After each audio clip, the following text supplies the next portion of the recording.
Halo semuanya, perkenalkan nama saya Silvani Maulida dengan NIM 202501022006. Pada kesempatan kali ini saya akan membawakan podcast edukasi dengan tema Pancasila sebagai ideologi negara dengan judul Pancasila di Era Digital. Masih relevan atau hanya sekedar hafalan? Coba kita pikirkan sebentar. Kapan terakhir kali kita benar-benar memikirkan Pancasila? Mungkin jawabannya adalah saat ujian pendidikan Pancasila. Kita hafal 5 silanya. Kita tahu lambangnya Garuda, bahkan mungkin sudah menghafalnya sejak sekolah dasar. Tapi pertanyaannya, apakah Pancasila hanya penting untuk dihafalkan? Atau sebenarnya nilai-nilai Pancasila masih sangat relevan dengan kehidupan kita sekarang? Apalagi kita hidup di era digital, ketika informasi bisa menyebar dalam hitungan detik, perbedaan pendapat bisa berubah menjadi konflik, dan media sosial sudah menjadi bagian dari kehidupan sehari-hari. Nah, podcast kali ini kita akan membahas Pancasila sebagai ideologi negara. Mengapa Pancasila disebut sebagai ideologi terbuka, tantangan terhadap nilai-nilainya, serta apa yang bisa kita lakukan sebagai mahasiswa. Selamat mendengarkan. Pertama, sebenarnya apa sih yang dimaksud dengan Pancasila sebagai ideologi negara? Secara sederhana, ideologi dapat dipahami sebagai seperangkat gagasan, nilai, dan keyakinan yang menjadi pedoman dalam kehidupan bersama. Dalam konteks Indonesia, Pancasila menjadi dasar nilai yang memberikan arah bagi kehidupan bermasyarakat, berbangsa, dan bernegara. Pancasila tidak hanya mengatur bagaimana hubungan antara negara dengan masyarakat, tetapi juga menjadi pedoman mengenai bagaimana kita seharusnya memperlakukan satu sama lain. Misalnya, di sila pertama mengajarkan kita untuk menjalankan kehidupan beragama sekaligus menghormati keyakinan orang lain. Sila kedua mengajarkan penghargaan terhadap martabat dan hak setiap manusia. Sila ketiga mengajarkan pentingnya menjaga persatuan di tengah keberagaman. Sila keempat menekankan pentingnya musyawarah dalam mengambil keputusan. Dan sila kelima mengarahkan kita untuk mewujudkan keadilan sosial. Jadi, Pancasila sebagai ideologi negara bukan hanya sesuatu yang tertulis dalam dokumen negara, tetapi merupakan nilai yang seharusnya tercermin dalam kehidupan nyata. Nah, sekarang muncul pertanyaan berikutnya. Kalau Pancasila merupakan ideologi negara, kenapa disebut sebagai ideologi terbuka? Apakah berarti isi Pancasila bisa diubah sesuai keinginan zaman? Jawabannya tentu tidak. Yang terbuka bukan nilai dasar Pancasila untuk diubah sesuka hati, tetapi cara nilai tersebut diterapkan dalam kehidupan. Nilai dasarnya tetap, namun penerapannya dapat menyesuaikan dengan perkembangan masyarakat.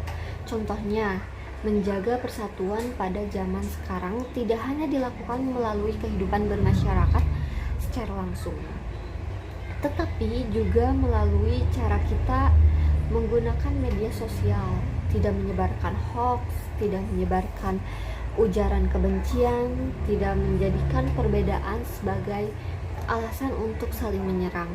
Inilah salah satu alasan Pancasila tetap relevan. Zaman boleh berubah, teknologi boleh berkembang, tetapi nilai dasarnya tetap menjadi pedoman.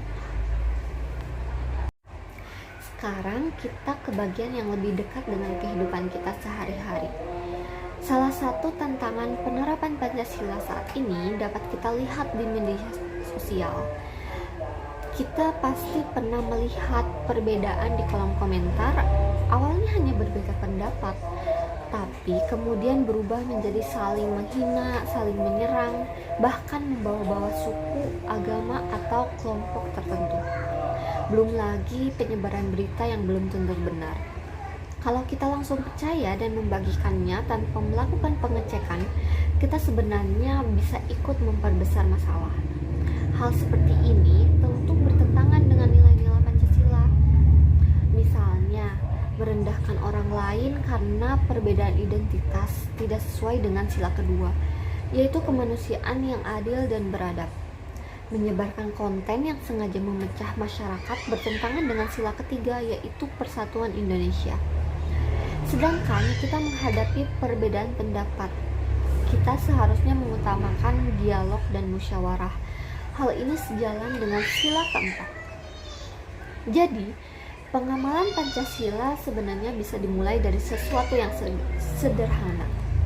Bahkan dari satu komentar yang kita tulis di media sosial, karena apa yang kita lakukan di ruang digital juga mencerminkan bagaimana kita memperlakukan orang lain.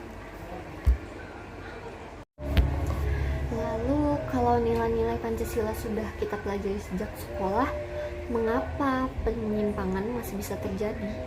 Ada beberapa faktor yang dapat memengaruhinya. Pertama, Pancasila terkadang hanya dipahami sebagai hafalan, bukan sebagai nilai yang harus diterapkan. Kedua, rendahnya literasi digital membuat seseorang lebih mudah percaya pada informasi yang belum tentu benar. Ketiga, adanya sikap individualisme, yaitu ketika kepentingan pribadi lebih diutamakan dibandingkan kepentingan bersama.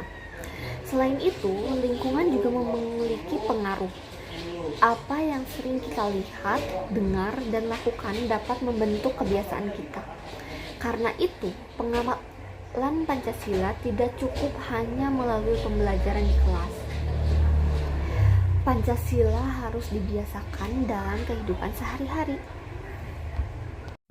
Nah, sebagai mahasiswa, apakah kita punya peran dalam menjaga Pancasila? Tentu saja. Dan menurut saya, kita tidak harus menunggu menjadi pejabat atau orang penting untuk mengamalkan Pancasila. Kita bisa mulai dari lingkungan terdekat, misalnya menghargai teman yang berbeda agama atau latar belakang, tidak melakukan diskriminasi, mau mendengarkan pendapat orang lain meskipun berbeda dengan pendapat kita, menyelesaikan masalah melalui diskusi dan musyawarah. Kemudian di media sosial kita bisa menjadi pengguna yang lebih bertanggung jawab. Sebelum membagikan informasi, kita cek dulu kebenarannya.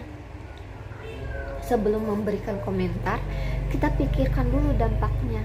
Dan kalau menemukan perbedaan pendapat, kita tidak harus langsung menganggap orang lain sebagai musuh. Selain itu, mahasiswa juga dapat berkontribusi melalui kegiatan sosial, organisasi maupun kegiatan di lingkungan masyarakat.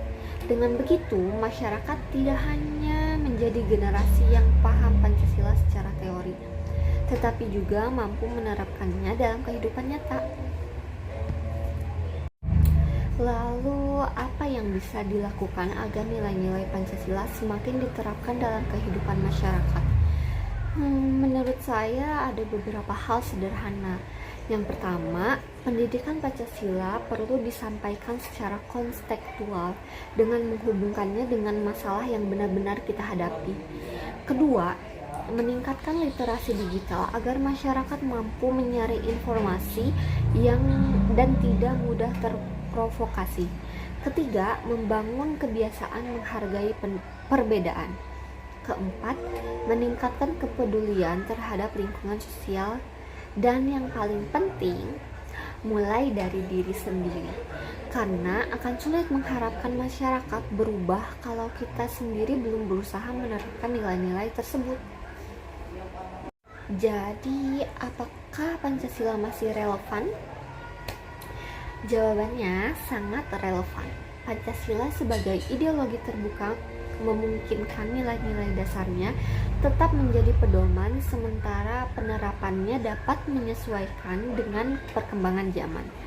Tantangan terhadap Pancasila mungkin akan terus berubah. Dulu tantangannya mungkin berbeda. Sekarang kita menghadapi tantangan seperti hoax, intoleransi, polarisasi, dan penyalahgunaan teknologi. tetapi nilai yang kita butuhkan untuk menghadapinya tetap sama: ketuhanan, kemanusiaan, persatuan, musyawarah, dan keadilan. Jadi, Pancasila bukan hanya untuk dihafalkan. Pancasila adalah nilai yang harus kita hidupkan melalui tindakan. Mulai dari hal kecil, mulai dari diri sendiri, dan mulai dari sekarang. Saya Silvani Maulida dengan NIM 202501022206. Terima kasih sudah mendengarkan podcast edukasi ini. Sampai jumpa di kesempatan berikutnya. Bye-bye.